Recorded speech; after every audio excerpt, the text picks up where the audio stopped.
Listen up, weed lovers. It's 420 month, and IndieCloud.co is here to elevate your celebration. Get a massive 42% off all weed, edibles, and vapes for the entire month of April in our biggest sale of the year. This is a special year to celebrate 420, as it marks 6 years since the sale of almost all cannabis products was legalized across the country. This allows IndieCloud to deliver to you dispensary-grade legal products discreetly delivered straight to your door. No medical card needed. IndieCloud has something for everyone. Whether you're a seasoned toker or just starting out, you can explore the world of weed safely with our award-winning Soda Shop Gummy Series, our 12 strains of flower, or our record-breaking selection of vapes. Celebrate 420 responsibly all April with IndieCloud. Discreet delivery, top-shelf products, all month long. Head over to indiecloud.co/spring24, that's C-O, not .com, to snag 42% off your first order. One of America's most iconic sex symbols died a tragic death. Was it part of a cover-up? Follow me down the rabbit hole about Marilyn Monroe.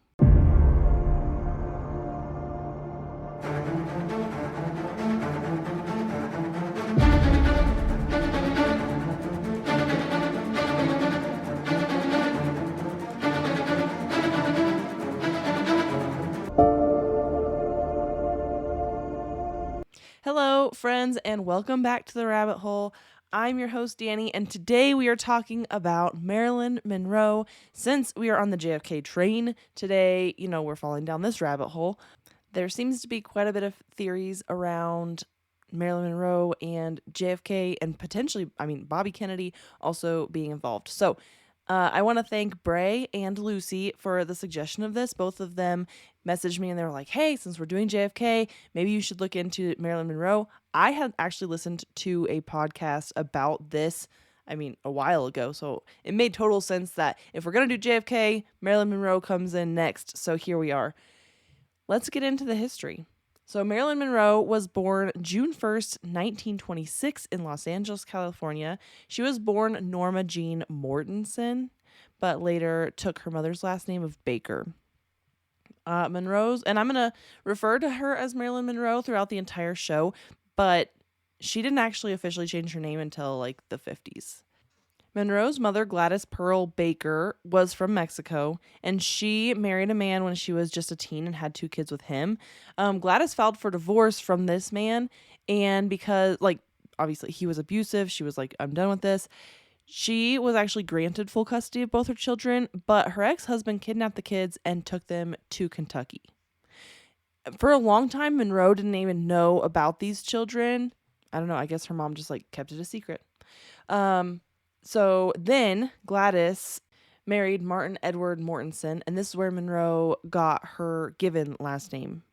However, in 2022, DNA testing identified Charles Stanley Gifford as Monroe's biological father.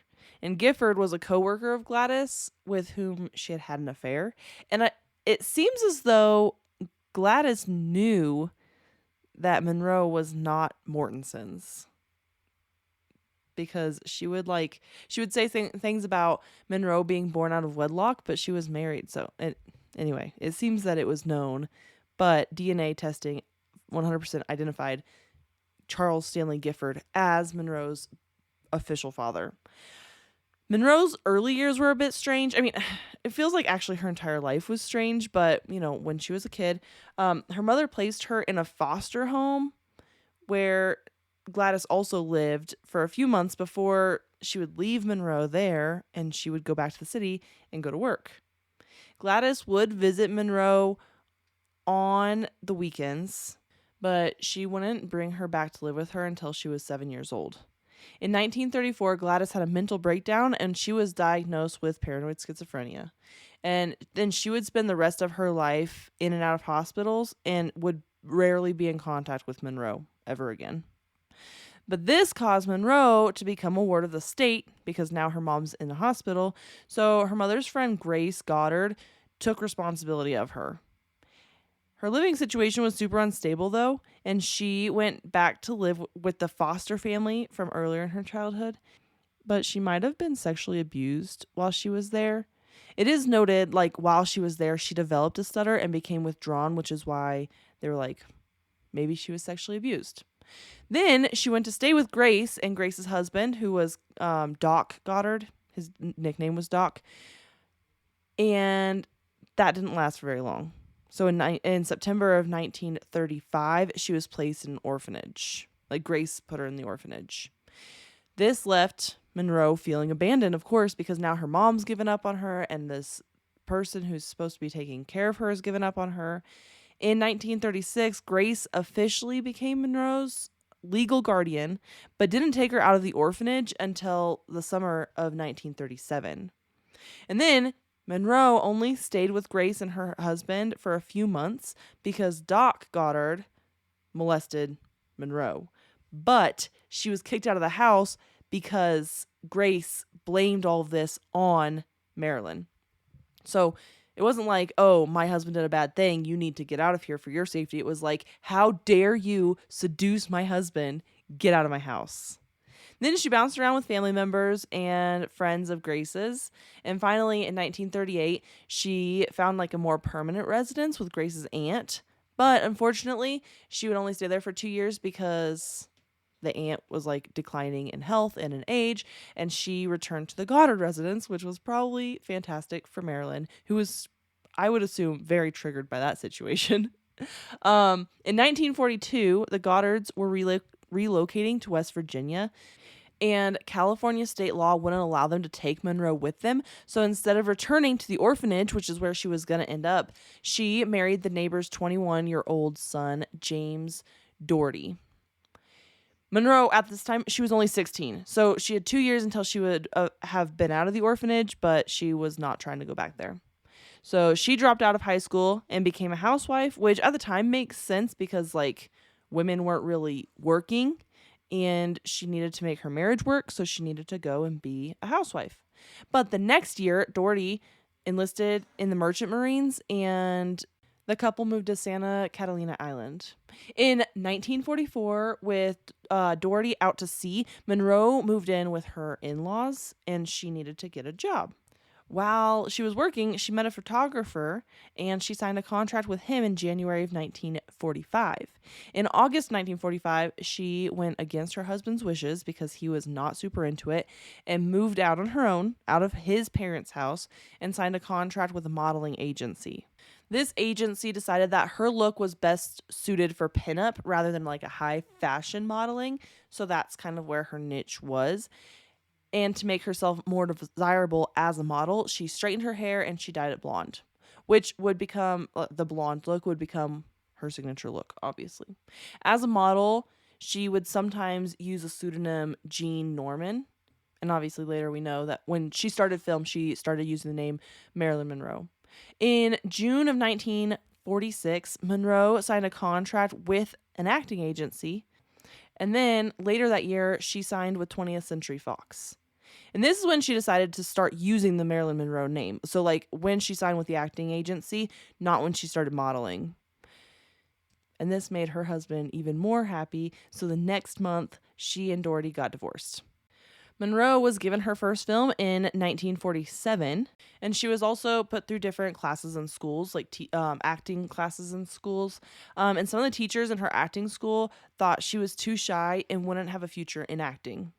And actually, her shyness would become kind of an issue throughout her entire career, or her entire life, really. But this caused Fox to not renew her contract because they didn't think that she would be a very good actress. This did not stop her one bit. So she pushed forward, she became a friend and occasionally slept with a Fox executive. And that Fox executive talked to his friend and got her signed with Columbia Pictures in March of 1948. But in September of that year, Columbia Pictures did not renew her contract either. So both times after her contracts were not renewed, she just returned to modeling. And she was actually more comfortable modeling than she was acting. She also met and became the protege and mistress of Johnny Hyde, who was the vice president of the William Morris Agency. And through him, she got like a couple small roles in films, kind of like got her foot in the door. And Hyde even negotiated a 7-year contract for Monroe with 20th Century Fox. And Fox started using Monroe as like a sexy ornament in a few comedies. So she would just like be in the movies just as like a pretty face. In 1951, Monroe was declared Miss Cheesecake of 1951 by Stars and Stripes, which is a military newspaper. And in 1952, she was named the, quote, best young box office personality by Hollywood Foreign Press Association. But in her private life, she had started a very publicized romance with retired New York Yankee Joe DiMaggio. So she was like dating him and sleeping with him and probably sleeping with a bunch of other people too. She used her sex appeal and just like sleeping with men as a way to get ahead because that's how you do it in Hollywood in that time.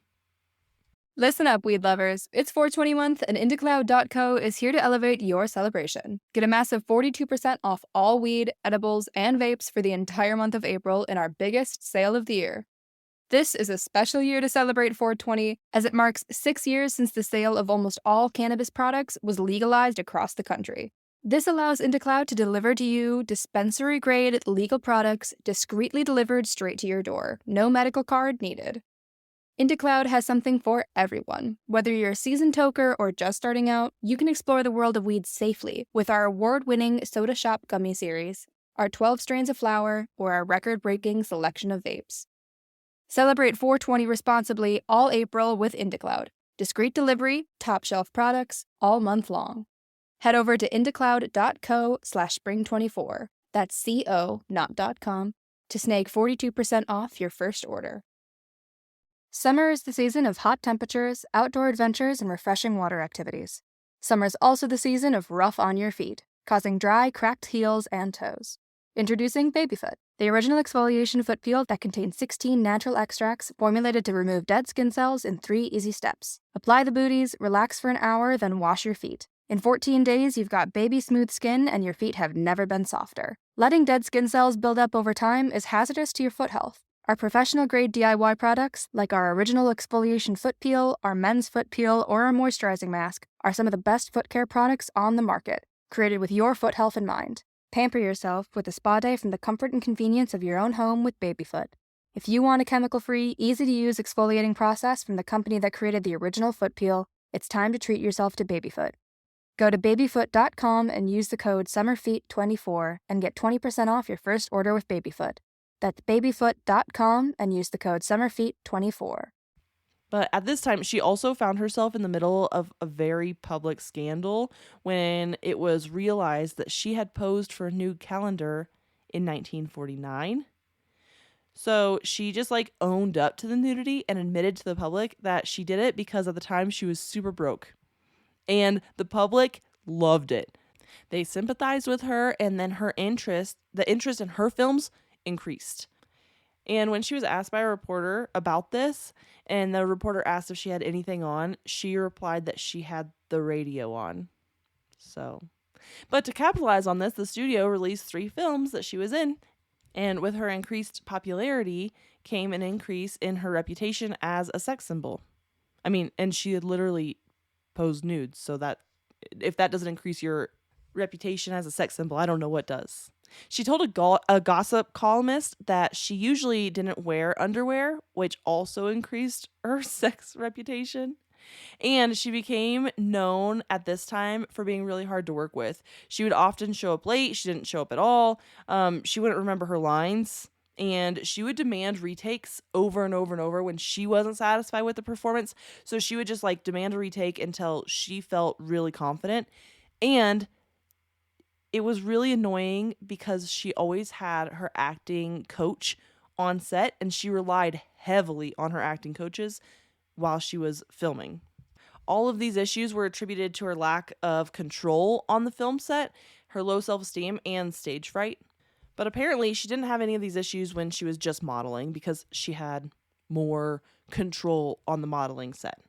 However, due to anxiety and insomnia, she began using barbiturates, which is just sleeping pills, amphetamines, and alcohol to medicate herself. She wouldn't become severely addicted to any of these things until 1956. In 1953, she was in 3 major films, including Gentlemen Prefer Blondes, which features her singing Diamonds Are a Girl's Best Friend. And her position as a leading sex symbol only got more solid when in December, she was featured on the cover and as a centerfold in the first issue of Playboy. However, she did not consent to this publication. The cover was taken from a pageant that she had attended, and the centerfold was taken from one of her nudes from the calendar of 1949. So she was pissed that Hugh Hefner would feature her like this. 1954 had quite the start for Monroe. Because she signed the contract with Fox when she was still a nobody and it was a 7-year contract, she was being paid way less than what her popularity was.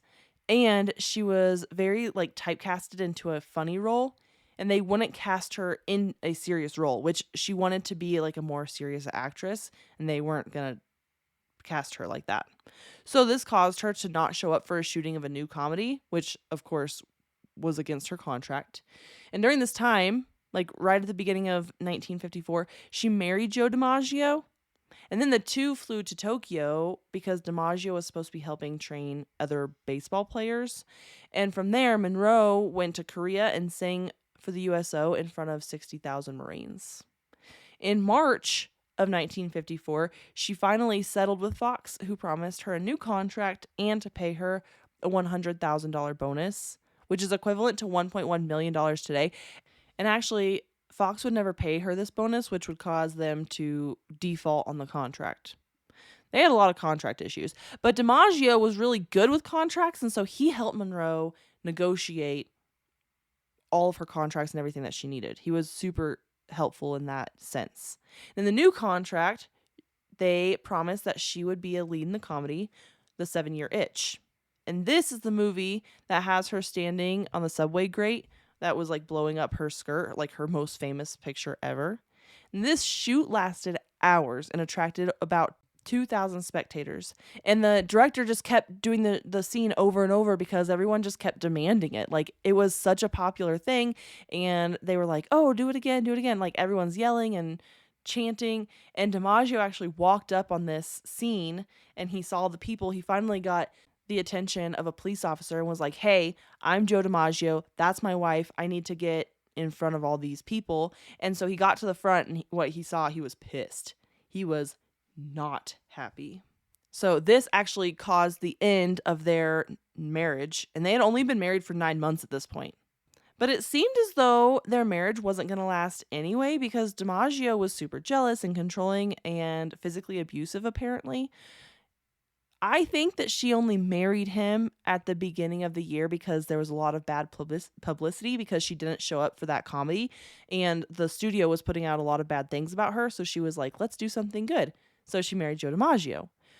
But we will see him come back into her life a bunch because Monroe was the love of his life, and so he stayed very active in her life until she died. At the end of 1954, she moved to Manhattan and she started her own publication company, Marilyn Monroe Publications. And she started to focus more on acting classes and started psychoanalysis as well because one of her acting coaches told her that she should use her emotional trauma in her performances because that would make her a more realistic character. And despite her divorce from DiMaggio, she continued her relationship with him, but she was also dating around because she never really stopped dating. This is when she started dating playwright Arthur Miller, although she was urged not to date him because the FBI was looking at him for allegations of communism, but she did not listen to that. So this actually caused the FBI to open up a file on her as well because she's either a communist or a communist sympathizer because Arthur Miller was a communist, allegedly. I don't know if he was actually a communist. I'm just saying in the FBI's eyes, they were like, he is a communist, so you must be at minimum a communist sympathizer. By the end of 1955, Monroe had re-signed again with 20th Century Fox, and this time for more money and more control over her films. The reason, again, the reason the contract fell through is because they promised her that $100,000 bonus. They never paid it.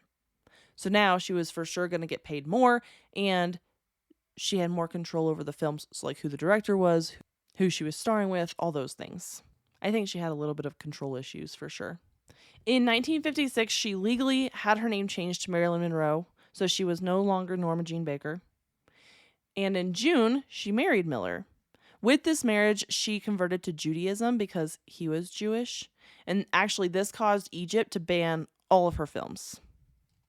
She's also rumored to have had a miscarriage during this time, and her dependence on pharmaceuticals escalated. And I'm wondering if there is a correlation between the two. I don't know which happened first, if her pharmaceutical dependence went up first or if her miscarriage happened first. But either way, both those things happened in 1956. And after her film The Prince and the Showgirl was finished, Monroe took an 18-month hiatus, and during that hiatus, she had an ectopic pregnancy and a miscarriage. So that just caused her to be more dependent on pharmaceuticals and actually caused a hospitalization due to a barbiturate overdose, which was not her first overdose nor her first suicide attempt, which is what they thought this was.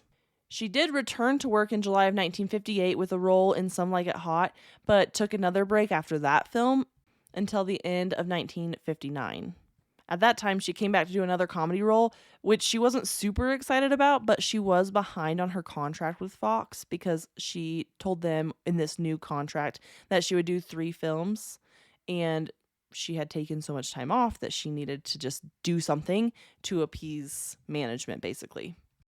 The last film Monroe completed was The Misfits in 1960, and her husband Miller had actually written this film for her to help her cope with the loss of her babies, but it actually didn't go over very well, and she didn't do very well acting in this film.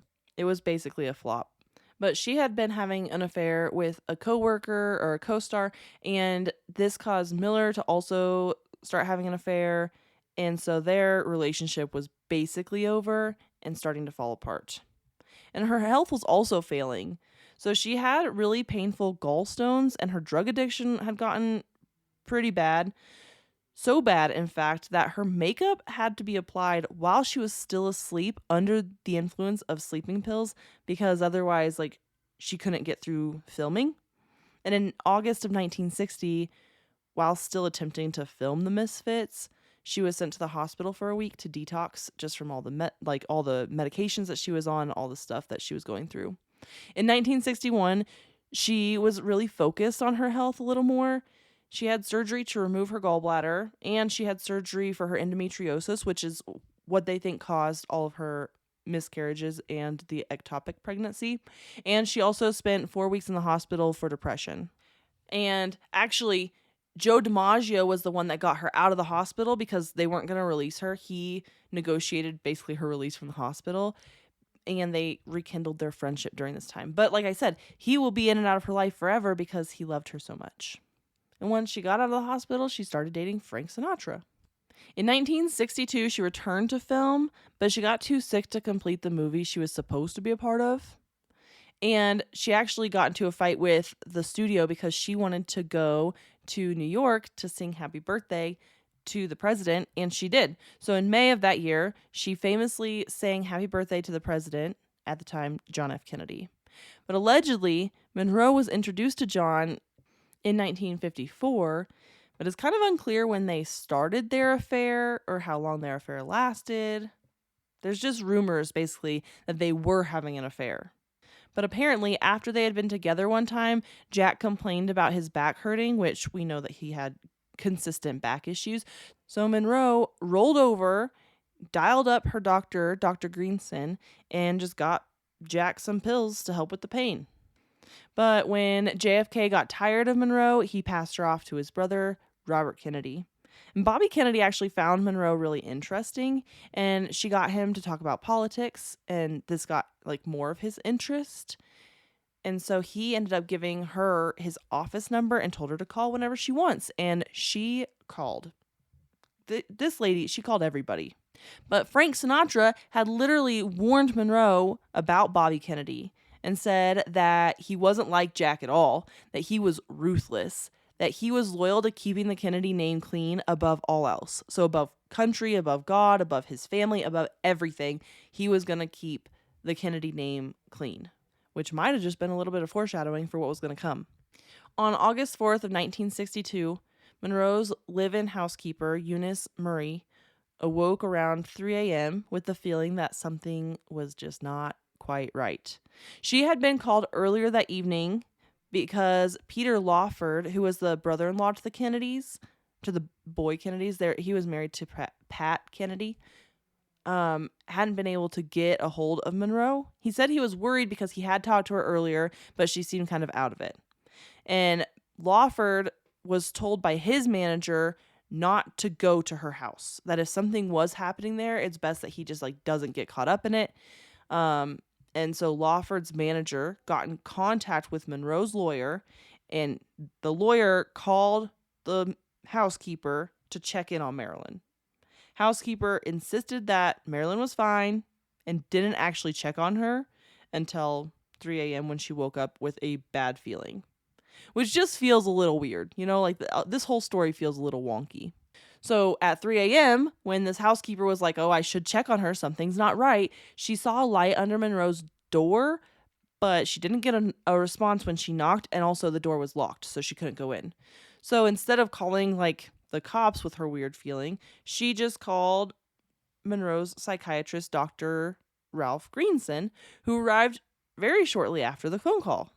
Greenson had to break through the window to get into Monroe's bedroom, and that's when he found her dead in her bed, face down, with one of her hands on the phone.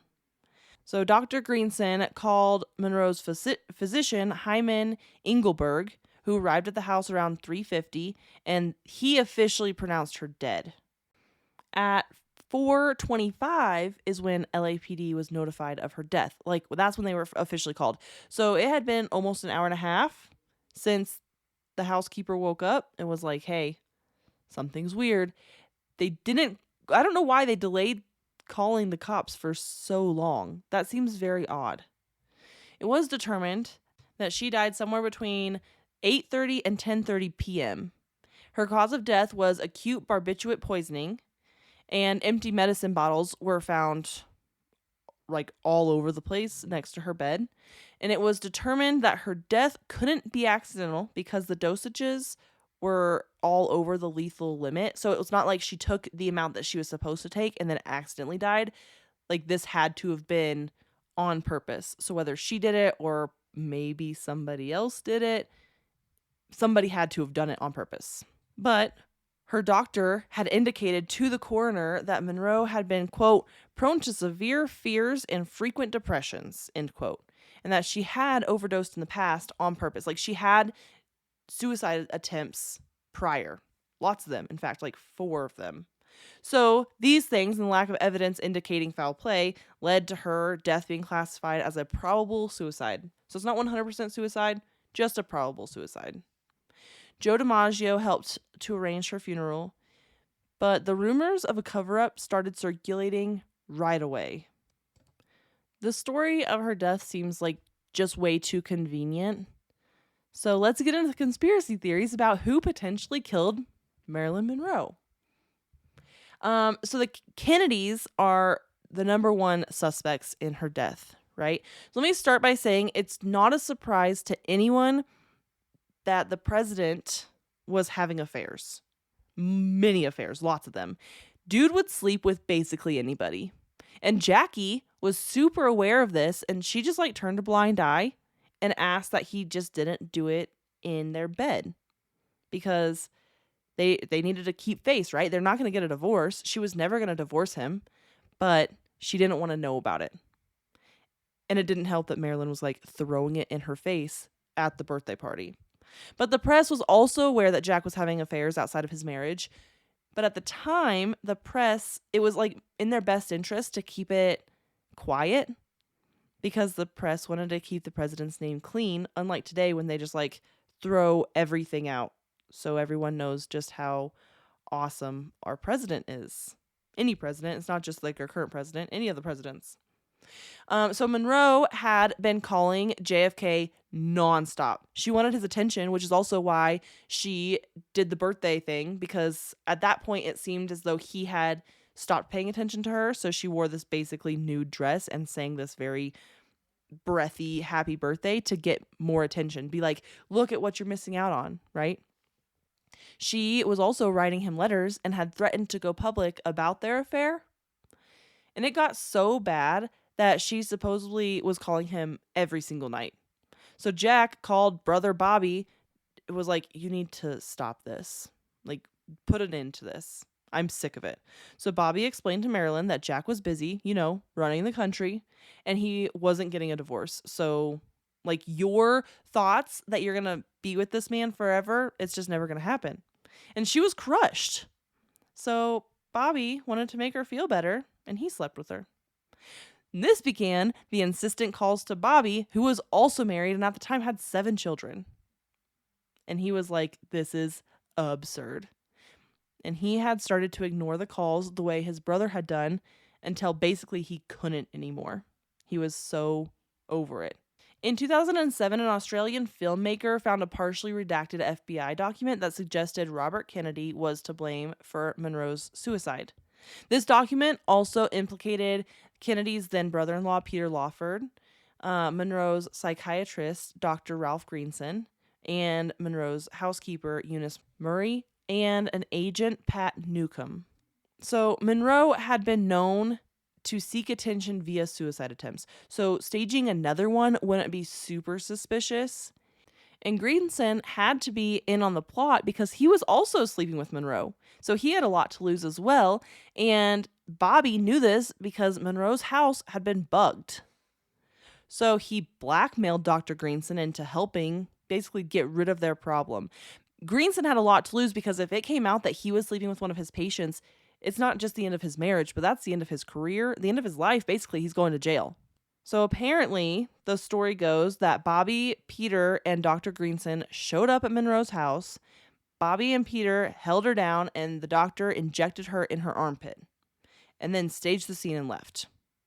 And the injection in the armpit makes sense because the autopsy claims there's no pill residue in Monroe's system whatsoever. So her taking over 40 pills to kill herself doesn't make a whole lot of sense because the evidence isn't there, which is why it's a probable suicide and not a 100% suicide, because the pill residue would have been in her stomach. And Monroe was a liability, allegedly, keeping records of conversations and other information she had in a little red book. Another theory is that one of the 3-letter agencies killed her, so either the FBI or the CIA. It was speculated in Norman Mailer's 1973 biography of Monroe that either the FBI or the CIA killed her. We don't know which one exactly, but the question is like, why would one of the 3-letter agencies kill her? Well, I have all kinds of reasons why. So she was having an affair with both Kennedy brothers, but she knew just too much. So either the Kennedys shared state secrets with her, which made her a threat to national security, or they were getting back at JFK for the Bay of Pigs fiasco. That second one, it would for sure have to be the CIA. It's more likely that the CIA killed her in this conspiracy and actually in the next conspiracy as well, not the FBI. But also, this could have just been like Bobby asking one of the 3-letter agencies to clean up the mess. One of the state secrets that she allegedly knew about was that she knew too much about aliens. So apparently, she knew the truth about Roswell and was going to reveal the truth to the public. JFK had allegedly told Monroe he witnessed things from outer space at a secret air base, which they thought was him telling her about Roswell. It's not 100% known, but allegedly she knew about the aliens. And she wasn't known for keeping her mouth shut. So if she did overhear something, or if she was told something like to impress her, she had to be taken care of. It also makes sense that the CIA may have killed her because she was a communist, or at least a communist sympathizer, due to her marriage to Arthur Miller. So there are lots of reasons that the CIA might have wanted to kill Monroe. The next theory is that the mafia killed her.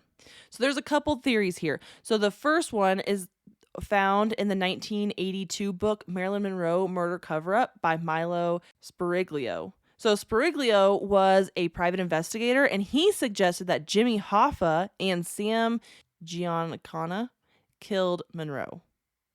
So in 1992, Giancana's brother and godson published a book, Double Cross, which said that the CIA put out a contract on Monroe due to her involvement with Bobby Kennedy. And if this is true, and then Bobby started an investigation into Jimmy Hoffa, this lends credibility to the fact that the mafia might have killed JFK. Just a thought, if that's the way you're looking at the JFK assassination. Anyway, another theory about the mafia is that apparently Sam Giancana, which I'm just going to call Sam, he was the mob boss in Chicago. He wanted Monroe dead because she was having a relationship with Johnny Rosselli, who was Sam's henchman. But apparently, Sam had used Monroe to seduce powerful men he wanted to blackmail. And then Monroe was, quote, threatening to blow the lid off his operations, end quote. According to Darwin Porter's Marilyn at Rainbow's End, Sex, Lies, Murder, and the Great Cover-Up, quote, a lot of people had a lot to lose if Marilyn spoke out. She was making a lot of dangerous statements and didn't realize she was playing with the big boys, end quote. Which I feel like could work in any of these scenarios, whether it's with the Kennedy brothers or with the mafia, whoever. She was playing with the big boys in every league that she was in. And she kept talking. She talked too much. So in this scenario, either one, the mafia sent in 5 hitmen. They chloroformed her and then gave her barbiturate enema, which also accounts for the lack of pill residue that's in her system. The last theory that we're going to talk about is that she's still alive. Because maybe, right? Her death was staged by Dr. Greenson, and then she was committed to a mental institution in New Brunswick, Canada. She was apparently having mental breakdowns about all the threats to her life, which I think anybody would have mental breakdowns about that, and she needed more help than what Dr. Greenson could prescribe her. And it is believed that she stayed in this institution for 20 years before she was released. In John Alexander Baker's book, Marilyn Monroe, Alive in 1984, he claims he picked up a hitchhiker in Nova Scotia, Canada, that claimed to be Monroe. She had been released from the institution, but was now a, quote, homeless, frightened, paranoid schizophrenic, which schizophrenia is highly hereditary, so it makes sense because her mom was also a paranoid schizophrenic that maybe Marilyn Monroe was as well. So this supposed Marilyn told Baker all about her days as a former movie star, and she also resembled Marilyn Monroe, and she had a similar singing voice. But it had been 20 years, so you have to account for that. I don't know. Maybe she's still alive. I mean, not anymore. She would have died by now. But maybe she lived.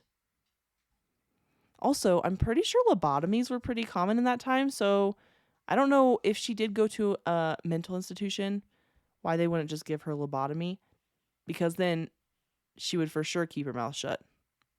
I think in any case, she was silenced because she couldn't keep her mouth shut. She threatened to go public with way too many things, whether, I don't know. I think that she was silenced. I'm not exactly sure in which way.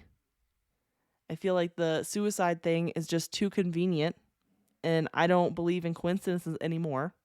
But lady needs to learn how to shut up. Anyway, I hope that you enjoyed this like JFK, I don't know, marathon. I feel like we've just done four weeks of JFK. But there's just so many conspiracy theories. But anyway, until next week, my friends, stay skeptical, and I will see you all then. Hey friends, The Rabbit Hole is an independent podcast with everything you hear done by me, Danny Mercy. I appreciate all of your support. Please rate and review wherever you're listening. If you want to follow us on Instagram, it's at rabbit.holepodcast. And thank you, Zakar Balaha, for our awesome intro.